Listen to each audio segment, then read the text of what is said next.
Alors, bonjour Dino, comment ça va? Bonjour Brigitte, ça va très très bien. Très heureux d'être ici aujourd'hui. Oui, moi aussi, je suis vraiment ravie. Alors, Dino Alikas, qui est naturopathe agréé depuis 1997. Dans ton parcours, tu as aussi étudié le génie quelques années. C'était quelque Mhm. chose qui Avant. t'intéressait? Oui, avant, en génie industriel. Puis pour parfaire tes connaissances, quand tu es devenu naturopathe, tu as décidé de faire des cours à l'université à Trois-Rivières, en biologie médicale, en médecine fonctionnelle. On sait que je pense que pour toi, c'était important d'aller chercher ces formations pour parfaire un peu tout ton bagage. Ben, c'est toujours la personnalité. Moi, j'ai une personnalité où je suis assez cartésien, hein. Le génie, les maths, la physique, donc m'a toujours intéressé. Disons que j'ai tombé dans la biologie, ça m'a encore plus intéressé, mais j'avais quand même besoin de comprendre. Je pense que c'est pour moi très, très important. Donc, je suis allé chercher ce que ça me prenait pour, puis je continue toujours de le faire, en fait, pour tout simplement bien intégrer, puis être en confiance, puis comprendre ce que je fais, tout simplement. Bah oui, maintenant, mais c'est tout à ton honneur. Donc, tu as développé ta clientèle, puis tu es établi dans la région de Drummondville, mais tu es Exact. aussi très actif. Toi, tu es auteur au niveau du magazine Vitalité Québec, tu fais des émissions de télévision. En fait, je pense que tu es quelqu'un qui est très t'aimes bien être orateur puis partager tes connaissances. C'est plus ça, je dirais, quasiment ma passion, en fait. C'est qu'avec le temps, j'ai développé des habiletés de communication, j'imagine, et effectivement, je suis devenu rédacteur en chef du magazine Vitalité Québec en 2014 maintenant. On tire à 50 000 copies au Québec dans les magasins, les boutiques. J'ai beaucoup donné de formation pour différentes entreprises dans les boutiques d'aliments naturels, aux employés, par exemple. Enseigner à différents groupes. Donc oui, c'est ce qui m'intéresse de partager. J'ai l'impression qu'on fait une différence quand on parle à plus de gens, Mm. comparé par exemple à du un à un, si on veut, mais je garde toujours le pied dans la pratique parce que ça nous reconnecte un peu plus à l'individu puis à certaines problématiques ou à certains... Il y a des tendances, hein. Fait que ça Ouais. m'intéresse parce que de rester en contact avec les clients, ça nous permet de voir comment ça se passe puis d'observer l'évolution aussi de notre société d'un point de vue de la santé. Je sais pas si c'est clair, là, mais moi, je vois des choses qui changent depuis 20, 30 ans, et c'est vraiment très particulier, hein. Non, c'est très clair, puis tu as raison parce que toi, ça te permet de prendre le pouls en gardant ta pratique, puis aussi de voir, on va aborder un peu tantôt là, tu sais, tes spécialités. Euh, on, Tu observes ce qui devient de plus important pour ta clientèle. C'est Ouais. sûrement qu'il y a des gens qui venaient te consulter il y a 25 ans. Ça a peut-être été, c'est un petit peu différent aujourd'hui où, tu sais, il y a des choses qui se rajoutent, puis je pense que vous avez un aura qui prend de la place, tu sais, sinon on n'aurait pas tous les magasins de produits naturels qui fonctionnent très bien. Puis en pharmacie aussi, hein, on Mhm. a quand même notre département de produits naturels. Moi, j'ai eu pendant plusieurs années une naturopathe à temps plein chez moi dans mes pharmacies. Puis maintenant, ben, on essaie de former les pharmaciens pour qu'ils puissent emboîter le pas, mais je trouve que c'est très important de garder le pouls là-dessus. Clairement. Puis en naturo, c'est un peu notre spécialité. Moi, j'aime bien dire que les naturopathes, peu importe où ils sont dans le monde, peu importe leur formation, la profession se veut une espèce de généraliste des saines habitudes de vie. Mm. L'espèce de médecin de famille qu'on voulait, qu'on rêverait tous d'avoir aujourd'hui, mais qu'on avait il y a un certain nombre d'années, où les gens apprennent à nous connaître un petit peu, ils viennent chez nous, ils jasent avec nous, ils voient comment on se comporte en société, en famille, qu'est-ce qu'il y a dans nos armoires, dans notre frigo. Oui. Donc, le naturo, c'est un peu ça, c'est le généraliste qui apprend à connaître les gens. Mais s'il y avait une spécialité pour faire du pouce sur ce que tu disais, c'est peut-être les produits de santé naturelle, les plantes, les Mm. vitamines, les minéraux, les oméga 3, des trucs comme ça, où il n'y a pas grand monde dans le domaine de la santé qui ont cette spécialité-là. Malheureusement, on l'enseigne pas, ou peu. Et donc, puis les gens en utilisent, en consomment. Il y a beaucoup de magasins, il y a en pharmacie, comme tu l'as dit. Donc, c'est extrêmement prévalent. Il y en a partout. Tout le monde a quelque part dans son armoire quelques produits, mais peu de spécialistes pour bien Ouais. conseiller comment les utiliser. Je pense que ça devient un peu notre spécialité, si on veut. Bien sûr, on fait beaucoup de cours sur ça, puis comment les utiliser, puis bon. Fait Oui, je pense qu'effectivement, c'est important d'avoir quelqu'un dans notre milieu qui s'y connaît un peu plus pour nous orienter. Oui, puis surtout que des fois, il y a des interactions possibles, hein. Je pense que c'est important d'avoir un regard élargi. Puis je sais que toi, tu travailles en collaboration interprofessionnelle. Puis on est tous les deux engagés là, dans les soins intégratifs. Mais si on parle de multidisciplinarité, tu me disais des fois il y a des gens qui te réfèrent, Ben, donc je des dirais médecins, des pharmaciens qui disent allez voir Dino à l'ICAS. exact. Je pense que de plus en plus, les gens du milieu de la santé, que ce soit les médecins ou les pharmaciens ou autres, se rendent compte euh, assez vite de la limite de leur approche ou de leur intervention, ne serait-ce qu'en termes de temps, hein, dans un système qui va extrêmement rapidement, c'est difficile d'apprendre à connaître l'individu puis être en mesure d'aller assez loin dans les recommandations, dans les conseils. Et donc, oui, parce que j'ai été sur toutes sortes de plateformes, puis bon, je parle de naturopathie depuis plus de 30 ans, il y a beaucoup de professionnels de la santé qui me connaissent, qui connaissent un peu mon background, ma formation, et qui me réfèrent des gens euh, pour justement aller un petit peu plus loin dans la gestion des habitudes de vie, dans la prévention et peut-être dans le support du traitement déjà entamé là, avec le médecin ou le pharmacien.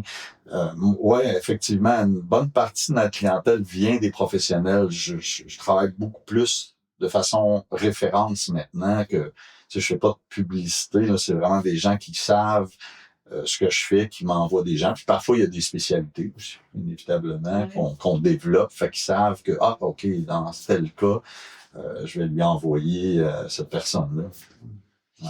Oui, ben en fait, avant qu'on commence notre interview, là maintenant, on parlait justement de tout ce rayonnement hein, qui est important de démontrer. Je pense qu'on a la population, ils ont besoin d'être connectés avec ce que vous faites.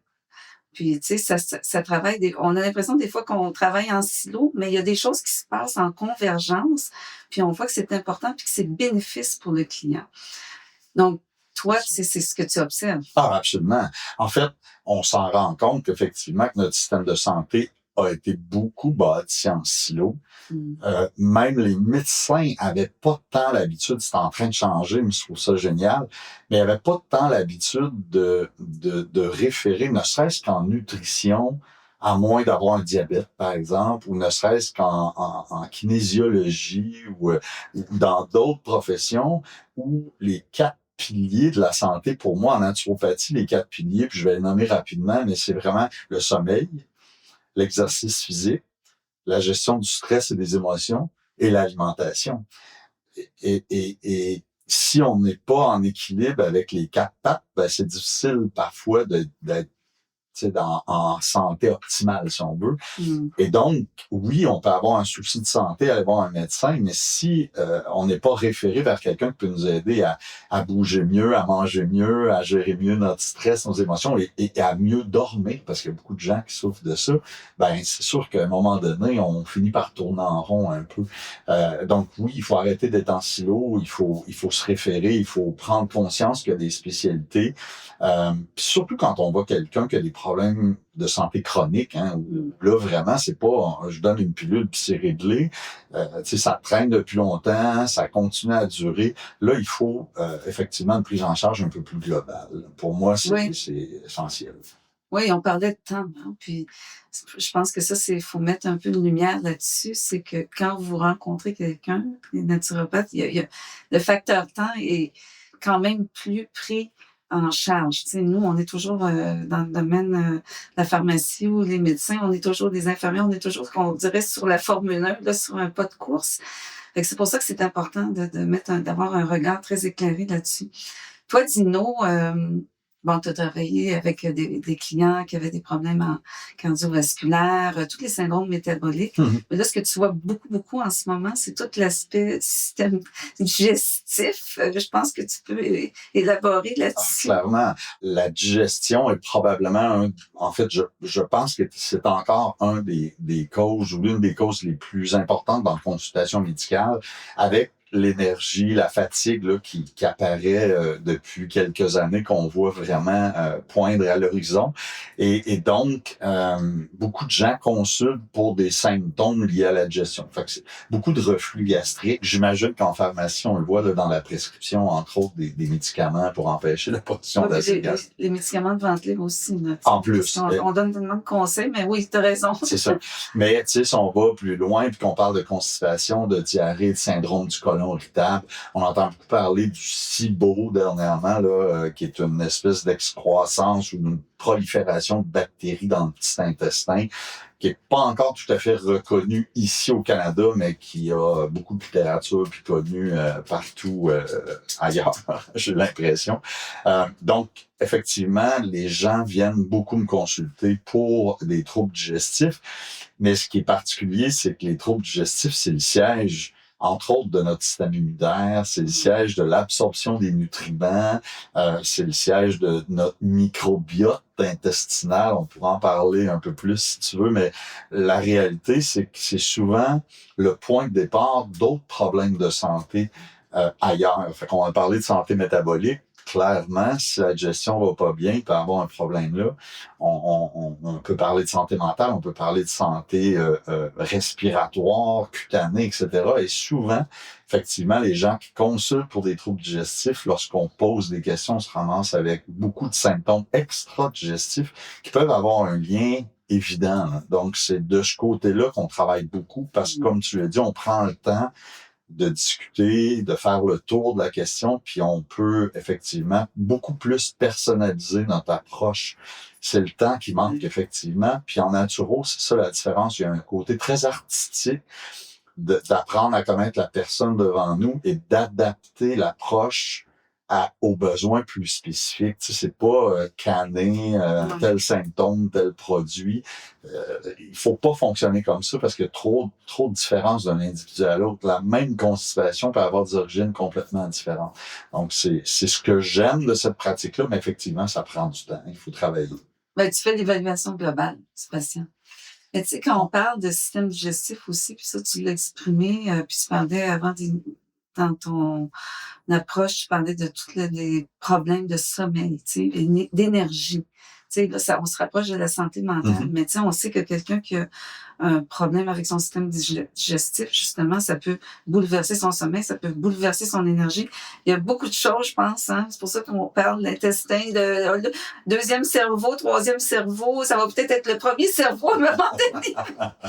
Non, tout à fait. En fait, juste pour être un petit peu nerdy, là, mais tu sais, la sérotonine, qui est la fameuse neurotransmetteur dans la dépression, par exemple, 90% de la sérotonine est produite dans l'intestin, dans notre système nerveux entérique, juste 10% par le cerveau. Donc, c'est juste une indication parmi tant d'autres qu'il faut vraiment tenir compte de notre système digestif dans tous les aspects, particulièrement dans l'aspect du système nerveux, mettons, si on veut le résumer. C'est pour ça que l'alimentation est si importante. Hein? On est ce qu'on mange. Hein? Oui, en fait, j'ajouterais on est ce qu'on assimile. Oui, parce que des fois, on mange, mais on ne l'assimile pas. Oui, exactement. Il y a une petite nuance, mais bon, oui, effectivement, c'est super important. Puis, malheureusement, on est dans une société qui va très, très vite. Puis l'alimentation, c'est probablement une des choses qui s'est beaucoup dégradée dans les, mettons, 70 dernières années, qui est en train de revenir. Là, j'ai l'impression que les gens se sensibilisent de plus en plus aux aliments de qualité, moins transformés, etc.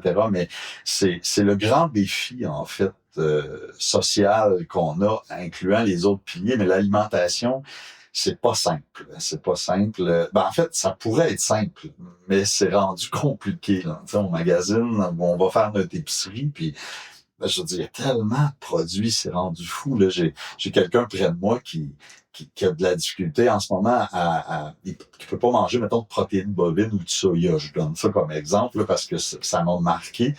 Puis je me dis, c'est pas compliqué quand même, là. T'as juste à choisir des aliments qui contiennent pas de bœuf, mais le problème, c'est les aliments en sac, en boîte, aussitôt qu'il y a le moindrement de préparation ou plus que 2 ingrédients, si on regarde la liste, on trouve un truc qui contient une protéine ou du soya ou un truc comme ça.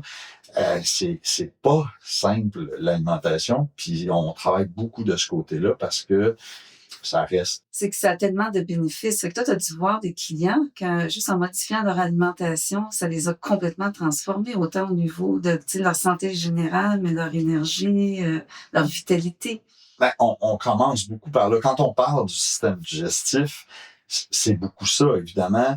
Notre spécialité, c'est plus les nutriments essentiels, c'est-à-dire essayer de s'assurer que les gens optimisent leur consommation de vitamines, de minéraux, d'acides gras, d'acides aminés, etc. Donc, les choses qu'on doit prendre dans notre alimentation, évidemment.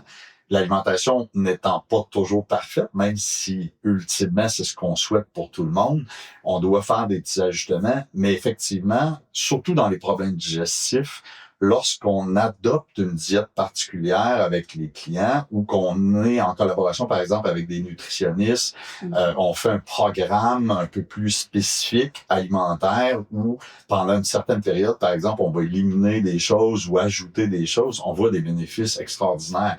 Le problème, c'est dans les 4 piliers que j'ai mentionnés tantôt, l'alimentation en faisant partie, changer les habitudes de vie et modifier son alimentation, c'est une des choses les plus difficiles pour une personne aujourd'hui. Parce que c'est quelque chose qu'on fait 3 fois par jour, à part des collations, on mange tout le temps, puis on prend des habitudes très ancrées. Hein, c'est mécanique un peu. Carrément. Ouais. Le magasinage des aliments et la préparation, effectivement, on fait ça un peu mécaniquement, puis on mange toujours ou à peu près la même chose. Il peut y avoir des petites variations. Heureusement, il y a de plus en plus d'épicuriens, de gens qui s'intéressent et qui développent des goûts différents. Mais en général, lorsqu'on regarde des individus, ils mangent sensiblement la même chose toujours. Donc, si on veut faire une modification de ce côté-là, c'est difficile. Les gens, c'est une des habitudes les plus difficiles, j'ai l'impression, à changer. Donc, ce que tu remarques, c'est que quand tu interagis avec les gens puis que tu leur proposes des changements dans leur alimentation, tu dois voir des gens complètement transformés dans ta clientèle, autant au niveau de leur vitalité, leur énergie, leur bonheur. Exact. Mais en fait, c'est ça, l'alimentation, c'est tellement important. Je veux dire, c'est la base de la vie. On a des spécialistes qui sont des nutritionnistes au Québec, puis souvent, moi, je travaille de concert avec ces gens-là, surtout pour établir, par exemple, des programmes alimentaires, mais l'important, en fait, c'est effectivement d'obtenir tout ce qu'on a besoin dans notre alimentation. Mais c'est pas toujours simple. L'alimentation, c'est une des choses les plus difficiles à changer comme habitude parce que les gens vont manger pas mal toujours la même chose. Il y a des petites variations, mais on a pris des habitudes et les modifier, c'est compliqué. Fait que c'est probablement le défi le plus important qu'on rencontre. Mais pour répondre à ta question directement, tout à fait. Les gens qui prennent ce chemin-là de dire, OK, probablement que mes troubles digestifs peuvent avoir comme origine certains aliments ou la façon dont je m'alimente, entre autres, là, parce qu'il y a d'autres facteurs, et qui prennent le temps temporairement ou de façon permanente de modifier leur alimentation, on voit des changements spectaculaires. Je pense au SIBO, qui est une problématique d'hypercroissance bactérienne, puis qui donne vraiment des gaz, des ballonnements, des choses comme ça. La première étape, c'est toujours ça, c'est d'essayer de modifier l'alimentation pendant quelques mois pour voir si on peut calmer le jeu puis avoir des résultats. Parce que tout le monde veut des résultats rapidement, puis si on n'atteint pas des résultats assez vite, ils décrochent, ils font d'autres choses. Fait que l'alimentation, c'est plus difficile, mais c'est souvent plus payant lorsqu'on réussit à faire des modifications de ce côté-là. Ah, je suis convaincue. Mais tu as raison, hein, c'est tellement mécanique, hein, puis surtout quand les gens vont magasiner, ils ont l'habitude, ils vont dans telle rangée. Hein, on pourrait en parler très, très, très longuement. J'aimerais ça, Dino, t'amener maintenant un petit peu plus vers un volet santé mentale. Bon, on sait que tout est interrelié, hein, meilleure alimentation, meilleure vitalité, meilleur sommeil, tout ça. Mais est-ce que tu as dans ta pratique des clients que bon, ils prenaient déjà des médicaments qui t'ont été référés ou pas, peut-être, et qui, à travers tes consultations, qui ont vraiment bénéficié, puis que tu as vraiment vu un rehaussement dans leur état d'être? Ah oui, complètement. En fait, ce que je disais tout à l'heure de l'évolution de la pratique, puis des gens qui nous consultent, c'est beaucoup ça. Je dirais dans les dernières années, c'est beaucoup l'aspect santé mentale. Ce qu'on voyait moins il y a 20-25 ans. Pas nécessairement qu'il n'y en avait pas, mais disons qu'aujourd'hui, je le mentionnais à quelqu'un dernièrement, c'est presque rare d'avoir quelqu'un qui vient nous consulter pour travailler des aspects digestifs, par exemple, ou autres, qui n'a pas un diagnostic ou un médicament ou quelque chose pour aider à l'humeur puis au système nerveux. C'est même frappant et pour moi un peu étonnant, même presque alarmant jusqu'à un certain point. Je suis loin d'être un anti-médicament, mais j'ai l'impression qu'il y a un peu d'abus là, de ce côté-là. Cela dit, il y a des gens pour qui ça leur sauve la vie, donc il n'y a pas de problème. Mais tu sais, Dino, c'est l'impuissance. Hein? Je pense qu'on va vers ce qui est possible. Hein? Fait que c'est sûr que des gens, en consultant leur médecin, vont voir le pharmacien. Par ricochet, mais on reste dans la sphère médicaments, psychothérapie. Et puis nous, comme on est engagé dans les soins intégratifs, mais on ouvre, on essaie de dire oui, mais il y a d'autres choses en complémentarité qui peuvent être faites. Donc, tu interagis. C'est la cause de la cause de la cause qu'on essaie de trouver. Tu sais, pourquoi il y a un déséquilibre chimique du cerveau, par exemple? Ben, la digestion peut avoir un rôle important à jouer. Et donc, effectivement, on a des transformations impressionnantes parfois. Il faut le faire en collaboration avec le médecin et le pharmacien parce qu'on sait que quand il y a des médicaments prescrits, notre rôle, c'est pas de déprescrire, on n'a pas du tout ce champ de pratique-là. Ce qu'on veut, c'est améliorer l'état général, optimiser la santé de ces gens-là, puis si on peut, en collaboration avec les autres praticiens, réduire ou changer ou diminuer l'utilisation des médicaments, c'est super intéressant. Mais même sans ça, on parvient parfois à atteindre une forme d'équilibre et même faire en sorte que les médicaments en question fonctionnent mieux ou donnent de meilleurs résultats parce que faut le prendre l'aspect global. Tu sais, moi, je dis toujours, le cerveau puis le système nerveux, je veux dire, ça vient pas du Saint-Esprit, là, jusqu'à un certain point. C'est notre physiologie, c'est notre corps, ce qu'on mange, comment on bouge, tout ça, ça a une influence là-dessus. Donc, il faut vraiment prendre le temps de regarder l'ensemble, d'évaluer l'ensemble. Puis lorsqu'on agit aux bons endroits, avec les bons outils, de la bonne façon, on a de l'amélioration, c'est évident, hein, ça, il n'y a aucun doute. Puis comme tu disais tantôt, hein, par rapport à faire le lien avec le système digestif puis l'humeur, hein, la sérotonine qui est fabriquée de façon très majoritaire au niveau du système digestif. Tout à fait. Tu sais, c'est quelque chose que je pense que faut le dire. Oui. Il y a des points sur lesquels on peut enseigner, éduquer la population, puis ça va peut-être leur donner une petite lumière de dire, hey, faut vraiment que je me prenne soin, puis des fois, c'est d'avoir des suppléments qui vont aussi aider à avoir une meilleure santé.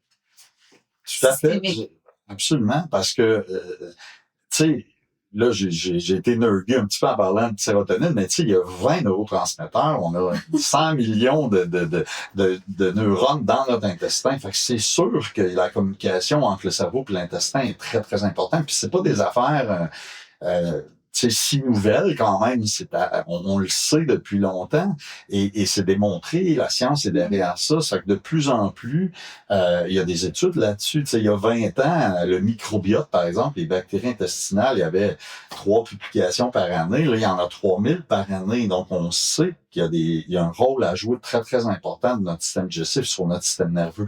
Fait que nous, en naturo, aussitôt qu'on travaille justement avec des suppléments, avec l'alimentation, avec des habitudes de vie, on peut améliorer ces choses-là, puis souvent avoir un impact au niveau du système nerveux, qui pourtant ne semble pas relié. Souvent, les gens arrivent avec un problème nerveux ou de santé mentale, puis on leur parle de leur digestion, puis ils font, ben là, c'est pas de ça que je suis venu parler. Puis finalement, à force de discuter, on s'entend que tout est interrelié, donc il faut en tenir compte. Ah oui, oui, oui, oui. Ben, c'est-à-dire que toi, tu es comme le messager en même temps éducatif. Tu sais, tu leur donnes des informations que ils en ont peut-être déjà entendu parler, mais c'était pas clair ou c'était pas comme assimilé, tu sais, de l'importance que ça peut avoir.